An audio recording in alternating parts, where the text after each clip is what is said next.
किसी को लगे कि हाँ यार मेरे साथ भी ऐसा हुआ है इसके साथ भी ऐसा हुआ है, मेरे साथ भी ऐसा हुआ, तो चल कोई ना, सबके साथ होता है। और आप विद इन 3 डेज़ जो है वो आ जाओ। तो मैंने माइंड जो था वो तो बना के रखा था कि मेरे को normally. Hello everyone, welcome back to my channel live it with Karuna. और आज की वीडियो भी कोई व्लॉग वाली वीडियो नहीं है basically, because more than vlogging actually I really enjoyed that video में, you know my past video of PCOS telling my journey. So I decided कि ठीक है, व्लॉगिंग अभी मेरे नेचर में नहीं है, बिकॉज कैमरा उठा के हर जगह उसको घुमाना तो थोड़ा सा अनकंफर्टेबल हो जाता है, मोर फैमिली भी कंफर्टेबल नहीं होती है। सो आई थॉट कि ठीक है, लेटर ऑन इन लाइफ अगर मुझे कुछ इम्पॉर्टेंट मिलेगा, और डेली टास्क क्या मैं बताऊँ कि मैं क्या खा रही हूँ, क्या पी रही हूँ, कहाँ जा रही हूँ, तो कुछ इंटरेस्टिंग हो भी नहीं रहा। सो तो जब वीडियो बनाने में खुद ही मज़ा नहीं आ रहा है तो सामने वाले को देखने में क्या मज़ा आएगा। लेकिन वो वीडियो बनाना, जो अपनी जर्नी शेयर करना, वो मुझे अच्छा लगा। I felt relieved sort of, क्योंकि मैंने जर्नी शेयर करी और उस जर्नी से बहुत सारे लोग तो रिलेट नहीं किए, बहुत ज़्यादा व्यूज़ नहीं आए, ऑल्दो मैंने व्यूज़ के लिए बनाई भी नहीं थी।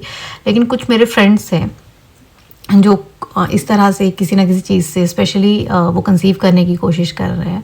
सो they were able to connect with me, और उन्होंने कॉल किया, हमने बात की, डिस्कस किया। तो ऐसे बहुत सी जर्नीज़ हैं, बहुत से एक्सपीरियंसेस हैं लाइफ के, जो आई थिंक शेयर करने चाहिए, या एटलीस्ट मैं शेयर करूँगी, और देखते हैं कि कितने लोग रिलेट कर पाते हैं। क्या पता किसी को हेल्प मिल जाए, क्या पता किसी को लगे कि हाँ यार मेरे साथ भी ऐसा हुआ है इसके साथ भी ऐसा हुआ है, मेरे साथ भी ऐसा हुआ, तो चल कोई ना, सबके साथ होता है। तो जो आज का टॉपिक है एक्चुअली वीडियो का, वो है सी सेक्शन। बेसिकली जो मेरी जर्नी रही है प्रेगनेंसी की, उसके बारे में, और ऐसी क्या क्या मैंने मिस्टेक्स करी जिसकी वजह से शायद आई फेस सी सेक्शन। तो शुरू से शुरू करते हैं। बेसिकली क्या था, मेरी 2 डिलीवरी डेट थी, मतलब ड्यू डेट्स जिसको बोलते हैं, एक LMP के हिसाब से और एक अल्ट्रासाउंड के हिसाब से। अब LMP क्या है? LMP है लास्ट मेंस्ट्रुअल पीरियड, या ठीक है, पीरियड डेट। तो लास्ट मेंस्ट्रुअल पीरियड डेट थी मेरी, वो 15 Feb थी। और अल्ट्रासाउंड के हिसाब से जो कंसीव डेट थी मेरी, वो थी 5 March, ठीक है। तो इन दोनों के हिसाब से, LMP के हिसाब से जो मेरी ड्यू डेट थी वो बनती थी 20 नवंबर, और 5 March के हिसाब से मेरी जो ड्यू डेट थी वो बनती थी 12 दिसंबर। तो मैं 12 दिसंबर के हिसाब से ही अपनी ड्यू डेट लेके चल रही थी, क्योंकि जो फीटल ग्रोथ थी वो अकॉर्डिंग टू 12 दिसंबर ही थी। तो मेरी जो जर्नी थी प्रेगनेंसी की, that was very very smooth. बहुत ज़्यादा, मतलब ना मुझे वॉमिटिंग हुआ, ना डिजीनेस हुआ, कुछ भी नहीं हुआ। हाँ, थोड़ा सा रोना आता था बीच बीच में बट वो भी मतलब हार्मोनल मूड स्विंग्स थे हल्के फुल्के। उसके अलावा मेरे को कुछ भी सिम्टम्स जो हैं वो एज सच नहीं फील हुए। लेकिन वो सारी की सारी कसर मेरी डिलीवरी के टाइम पे निकल गई। जितना मैंने इन्जॉय करा अपनी प्रेगनेंसी को, उतना ही डिलीवरी के टाइम पे आई थिंक मुझे लगता है, क्योंकि मैंने माइंड नहीं बनाया था, इसकी वजह से मैंने ज़्यादा सफ़र करा। तो हुआ क्या कि मैं 12 दिसंबर के हिसाब से ही चल रही थी। तो मैं अपने मम्मा के पास स्टे कर रही थी फॉर 1 मंथ। तो हम डॉक्टर के पास गए रेगुलर चेकअप के लिए।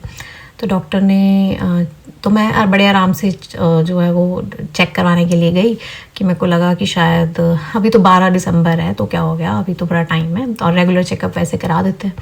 तो जब हम गए, और साथ में डॉक्टर, ये मुझे हॉस्पिटल भी चेक करना था कि फैसिलिटीज़ हैं या नहीं है। तो मेरा जो डिलीवरी है वो एक गवर्नमेंट हॉस्पिटल में ही हुआ है, बिकॉज मेरे मदर जो थे वो वहाँ पे नर्सिंग सुपरिटेंडेंट रह चुके थे। तो मम्मी के कॉन्टैक्ट्स अच्छे थे, जिसकी वजह से my mother was very very sure कि हमें वहीं पे करवानी है, क्योंकि लोग जो हैं वो, डॉक्टर्स जो हैं वो मम्मा उन्हें बहुत अच्छे से जानते थे, तो वो अपना समझ के ही ऑपरेट करें, मतलब डिलीवर करवाएंगे।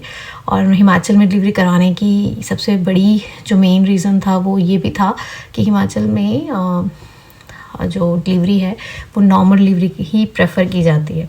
तो इसलिए आई वॉज़ वेरी श्योर कि हाँ वहीं पे करवानी है। तो हम गए डॉक्टर के पास, और डॉक्टर ने बोला कि फीटल ग्रोथ जो है, अल्ट्रासाउंड में लेके गई और अल्ट्रासाउंड के हिसाब से डॉक्टर ने बोला कि अब जो आपकी फीटल ग्रोथ है वो बहुत ज़्यादा हो गई है। और my baby was already 3.5 kgs at that point of time.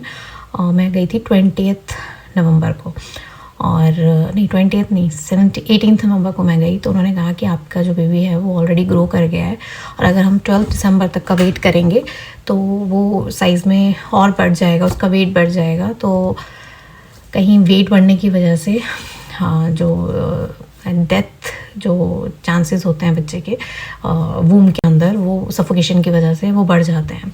तो इसलिए उन्होंने कहा कि हम जो है वो लेबर इंड्यूस कर देंगे और आप विद इन 3 days जो है वो आ जाओ। तो मैंने माइंड जो था वो तो बना के रखा था कि मेरे को नॉर्मल डिलीवरी करानी है, बट मैं डरी हुई थी, क्योंकि मैंने क्या गलती करी थी, मैंने बहुत सारी वीडियोस देख ली थी नॉर्मल डिलीवरी की कि कैसे होती है, क्या होता है, कट लगता है, वेजाइनल कट लगता है। और सबसे ज़्यादा मैं डरती भी वेजाइनल कट की वजह से ही थी। तो मैं मन नहीं मन मतलब मैं अपने आप को बना रही थी कि नॉर्मल डिलीवरी इज़ गुड, सबको पता है, लेकिन कहीं ना कहीं एक दिमाग में ये भी था कि पता नहीं यार पेन मैं टॉलरेट कर भी पाऊँगी, तो सी सेक्शन ही करवा लेती हूँ कि ईजी है सी सेक्शन करवाना। तो यही माइंड में डाइसी चल रहा था, लेकिन फिर भी मैं ऐसी थी कि नहीं नॉर्मल डिलीवरी कराऊंगी, नॉर्मल डिलीवरी कराऊंगी, करनी चाहिए नॉर्मल डिलीवरी, करनी चाहिए नॉर्मल डिलीवरी। और मैं जो है वो एडमिट हो गई 20th नवंबर को, और 20th नवंबर को उन्होंने एक टैबलेट दी जो 48 आवर्स तक आपको लेबर